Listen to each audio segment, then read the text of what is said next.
Welcome to Expand Your Empire, the podcast where women stop deferring wealth and start building financial power.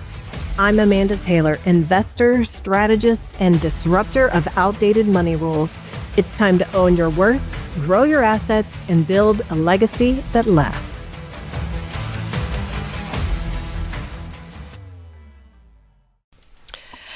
Welcome back, Empire Builders, and happy 2026. I am excited you're back here with me, and I am ready to walk into this year with you and set new goals, set new intentions, empowered and ready to build new things, to start new adventures, and really open ourselves up to new possibilities. Okay, we are going to set really empowered intentions. I think I said that already, but I just want you to understand the trajectory we've been on is building up.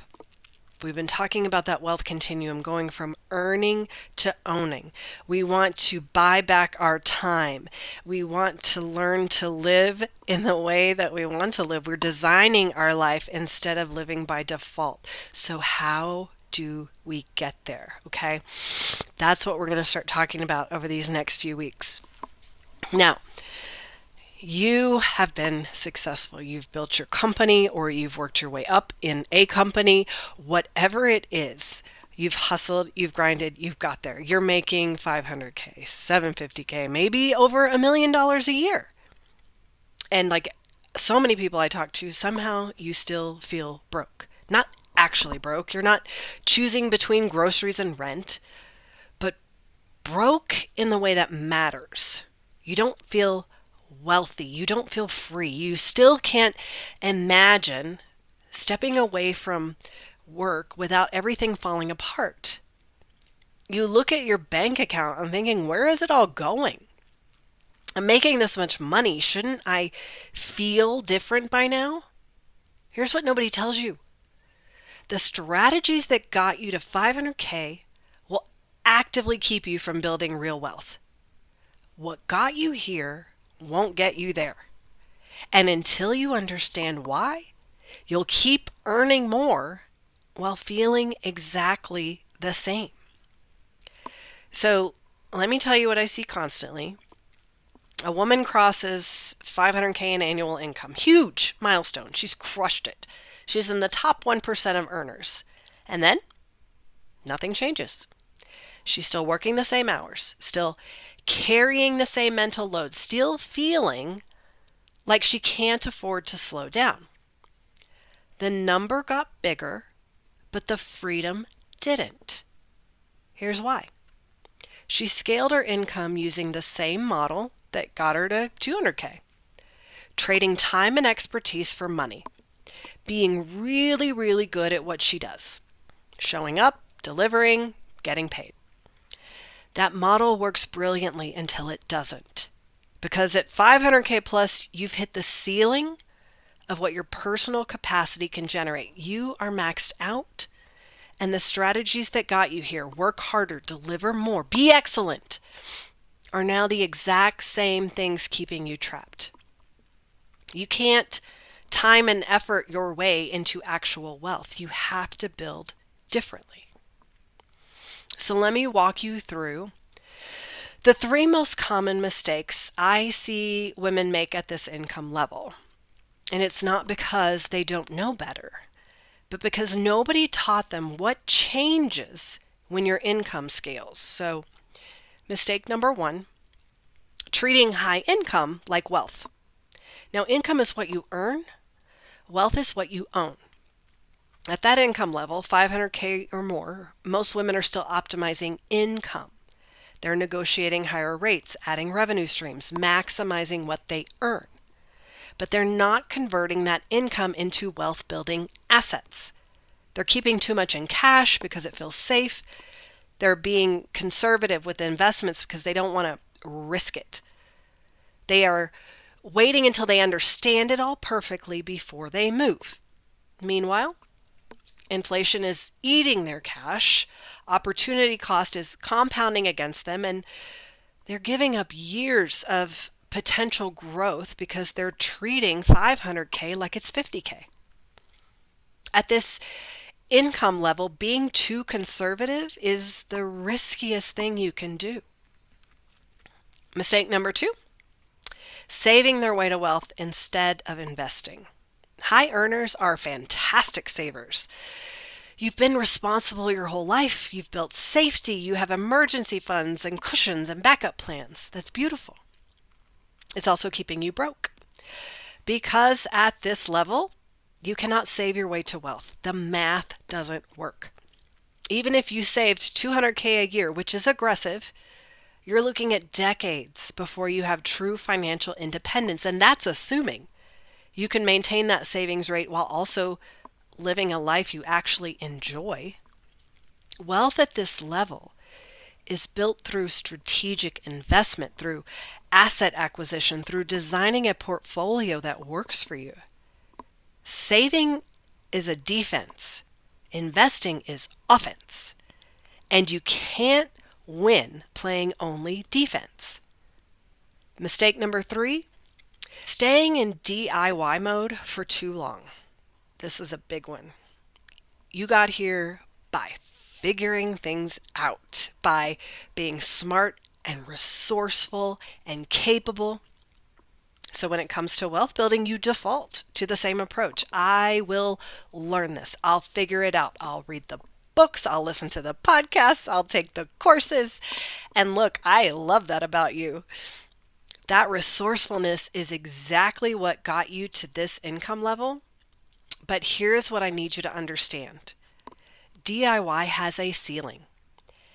And at this income level, you've hit it.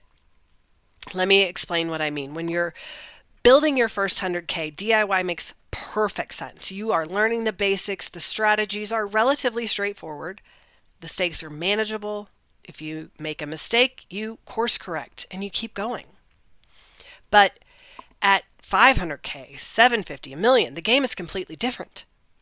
Your tax situation is exponentially more complex. You're dealing with multiple entities, multiple income streams, your estimated quarterly payments, and optimization strategies that change based on your specific structure. A mistake here doesn't cost you a few $100s.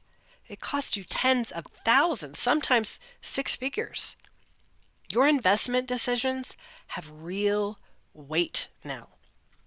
You're not just deciding where to put 5K.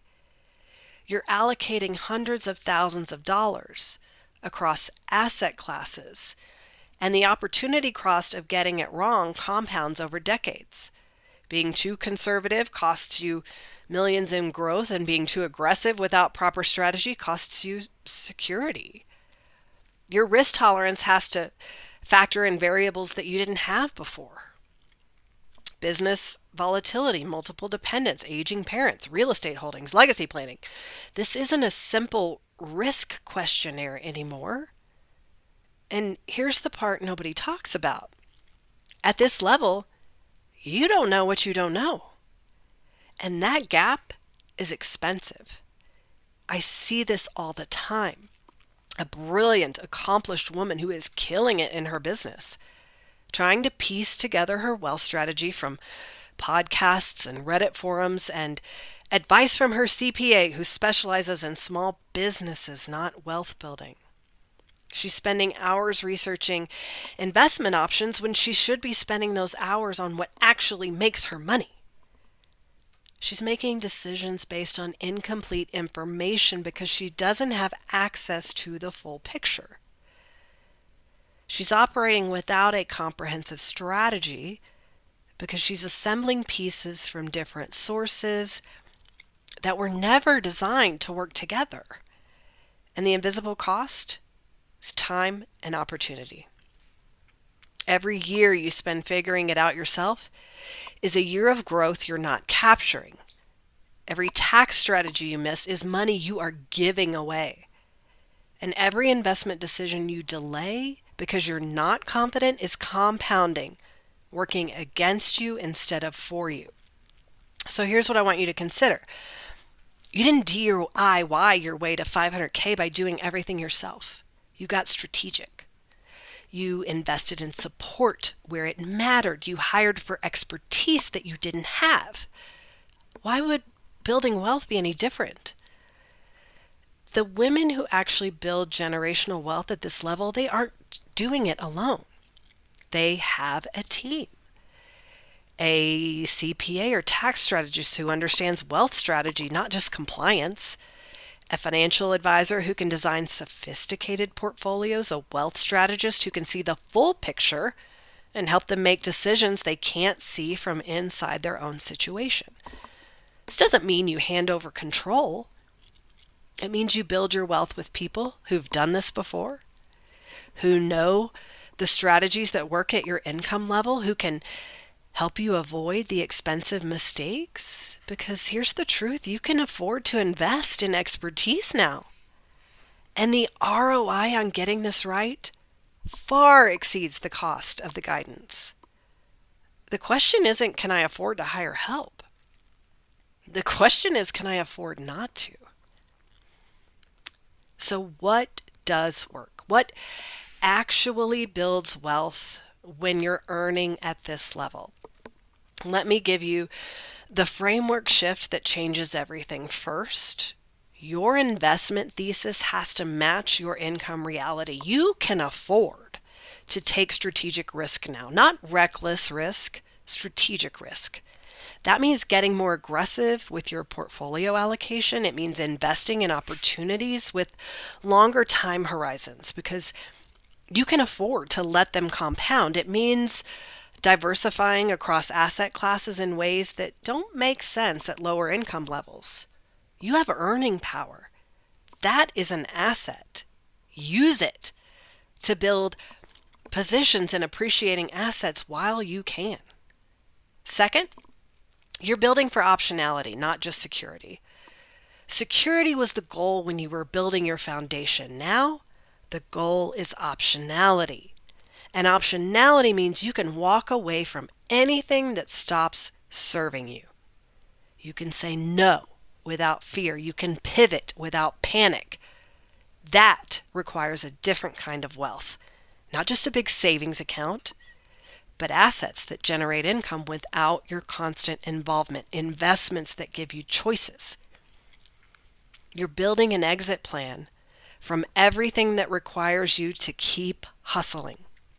Third, this is a big one, tax strategy that becomes a wealth building tool. At this income level, taxes are probably your biggest expense. And most high earners are paying way more than they need to. Not because they're doing anything wrong, because they don't have a proactive tax strategy designed into their wealth plan. This is where the game changes. Strategic tax planning. This is entity structuring, investment vehicles, timing decisions. This can save you 6 figures annually, and that's not an exaggeration. That is math. And the money? That's wealth building fuel you're currently lighting on fire every April or October if you're like me. Okay, here's the part that's not about tactics or strategy. It's about identity. To build wealth at this level, you have to stop seeing yourself as a high earner and start seeing yourself as a wealth builder. High earners optimize income. Wealth builders design systems. High earners work harder. Wealth builders work architecturally. High earners think in terms of annual revenue. Wealth builders think in terms of generational assets. This isn't semantics. The shift changes every decision you make. When you're a high earner, you ask, how do I make more? When you're a wealth builder, you ask, how do I convert what I'm making into assets that compound? That question changes everything. Let me paint you a picture of what this actually looks like. A woman earning $750K comes to me. She's doing well. She has savings. She's maxing out her retirement account. She feels responsible, but she also feels stuck. She is making $750,000 a year, and she still can't imagine taking a couple months off. She feels like she's one bad quarter away from everything falling apart. So we look at her wealth strategy, and here's what we find. She's sitting on $300K cash, earning basically nothing. She's being quote unquote safe. Her investment portfolio is conservative to the point of being scared. She's leaving massive growth potential on the table because she doesn't want to lose anything. She has no tax optimization strategy. She's paying full freight on everything. And she has no plan for how this income becomes wealth that works without her. So we redesign. We move that excess cash into strategic investments with actual growth potential. We restructure her portfolio to match her risk capacity, not her fear level. We build a proactive tax strategy that saves her $80K annually. And we design a wealth building blueprint that shows her exactly how the next 5 years of income converts into financial independence. 2 years later, she's on track to step back from client work entirely, not because she's burned out, because she's built wealth that gives her the choice. That's what changes at this income level, not the hustle, the strategy. So I'm going to leave you with a few questions, and don't rush these. If you removed your active income tomorrow, how long could your wealth sustain your life, the life you want? Are you optimizing for higher earnings or strategic wealth building? What percentage of your income from the last 3 years has been converted into appreciating assets? And here's a big one. If you stay on your current trajectory, will you ever actually feel wealthy? Or will you just keep earning more while feeling the same? These questions aren't comfortable. They're clarifying. Okay? Here's what I want you to understand. As we start 2026, you are not broken. Your strategy is. The way you built income to this level is not the way you build wealth from this level.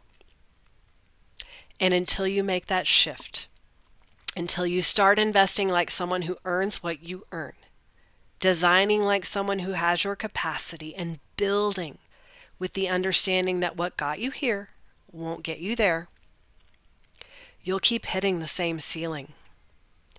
You'll make more money and feel exactly the same. The work I do with women at your income level is designing wealth strategies that actually match where you are. Not generic advice, not tactics for someone earning 100K, strategy for your specific situation. Whether that's learning the framework in my course and implementing it yourself, or working with me one-on-one to design your complete wealth building blueprint. But either way, the shift starts with understanding this. You have outgrown the strategy that got you here. And that's not a problem. That's an invitation to build differently. Let's make 2026 the year your wealth finally catches up to your income. I can't wait to go along this journey with you. I am so excited that you are here with us to launch what we're launching in 2026. We're starting it out with the Wealth Continuum. We're bringing in lots of different courses, workshops, mentorships, and different programs in the Expand Your Empire community the next few months. And I want you to be a part of it. I want you to expand your empire. I want you to buy back your time. I want you to find your freedom. So get on the wait list for the Wealth Continuum. Stick with me next week as we continue to build our empires. I'll see you next time. If this lit something up, share it, review it, and get in the room. Join the Expand Your Empire community and start turning wisdom into wealth. You're not too late, and you're not doing